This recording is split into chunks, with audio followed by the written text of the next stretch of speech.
کیا آپ رزق کی کمی کی وجہ سے پریشان ہیں؟ کیا آپ سوچتے ہیں کہ گھر کے اخراجات کیسے پورے ہوں گے؟ تو آج یہ بات اپنے دل میں بٹھا لیجئے۔ رزق کسی انسان کے ہاتھ میں نہیں، رزق دینے والا صرف اللہ تعالیٰ ہے۔ اللہ تعالیٰ قرآن مجید میں فرماتے ہیں ان اللہ هو الرزاق ذو القوة المتین، بے شک اللہ ہی سب کو رزق دینے والا، قوت والا، مضبوط ہے۔ اس لیے رزق کے معاملے میں لوگوں سے زیادہ اللہ پر بھروسہ کریں۔ ہاں، ہمیں حلال رزق کے لیے کوشش بھی کرنی ہے، محنت بھی کرنی ہے، لیکن دل کا یقین یہ ہونا چاہیے کہ رزق اللہ تعالیٰ ہی عطا فرماتا ہے۔ اللہ تعالیٰ فرماتے ہیں وَمَن يَتَوَكَّلْ عَلَى اللَّهِ فَهُوَ حَسْبُهُ، اور جو اللہ پر بھروسہ کرے تو وہ اس کے لیے کافی ہے۔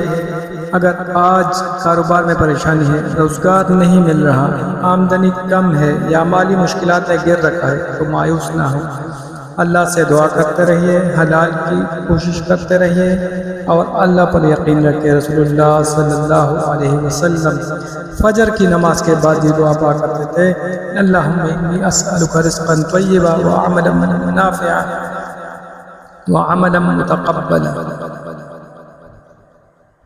اے اللہ میں تجھ سے پاکیزہ رزق، نفع دینے والا علم اور قبول ہونے والا عمل کا سوال کرتا ہوں۔ تو آج سے یہ دعا اپنی زندگی میں شامل کر لیجیے۔ اللہ تعالیٰ ہمیں حلال اور پاکیزہ رزق عطا فرمائے، ہمارے رزق میں برکت عطا فرمائے اور ہماری تمام جائز پریشانیاں دور فرمائے، آمین۔ اگر یہ پیغام آپ کو اچھا لگا ہو تو اسے دوسروں تک بھی ضرور پہنچائے۔